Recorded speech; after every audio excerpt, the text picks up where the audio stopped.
Karachi town municipal corporation मोरो Mir Bahar town के chairman Ali Akbar, vice chairman Shaukat Baloch और म्यूनिसिपल कमिश्नर इलाही बख्श सियाल की सरबराही में यौम सियाह कश्मीर के मौका पर एक शानदार रैली निकाली गई। रैली में एक महकमा जाती अफसरान, मुलाजमीन, अरकान कौंसल और शहरियों की बड़ी तादाद में शिरकत। इस मौके पर चेयरमैन अली अकबर ने कहा कि आज 78 बरस गुजर चुके हैं जब भारत ने बगैर किसी कानूनी जवाब के मकबूजा कश्मीर पर जबरदस्ती कब्जा किया।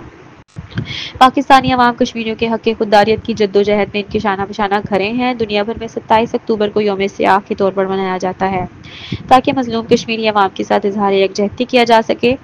कश्मीरियों की आवाज़ आज पूरी दुनिया में गूंज रही है, वो दूर नहीं जब इनकी कुर्बानियां रंग लाएंगी और कश्मीर आज़ाद हो जाएगा। म्यूनिसिपल कमिश्नर इलाही बख्श सियाल ने कहा कि आज़ादी का सूरज जल्द तलू होगा। पाकिस्तानी कौम की खिलाफी सफारती और सियासी हमायत कश्मीरी अवाम के साथ हमेशा जारी रहेगी। हम मकबूजा कश्मीर की अवाम की 78 साल कुर्बानी को सलाम पेश करते हैं। इस मौका पर मजीद चेयरमैन अली अकबर ने कहा कि कश्मीर हमारी शाहरग है और हम अपने कश्मीरी भाइयों के दुख दर्द में बराबर के शरीक हैं।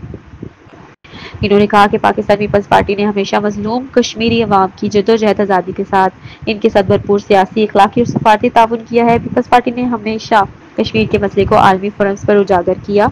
उन्होंने कहा कि इन तमाम मजलूम के खिलाफ कल उम्मत मुस्लिमा सरापा एहतजाज है। कश्मीर की अवाम खुद को अकेला न समझे, हम सब कश्मीर के मुसलमानों के साथ शाना बशाना खड़े हैं। Information officer. वो घड़ी आ चुकी है जिसका आप सबको था बेसब्री से इंतजार। जी हाँ, मैं मौजूद हूँ लेक शोर सिटी में।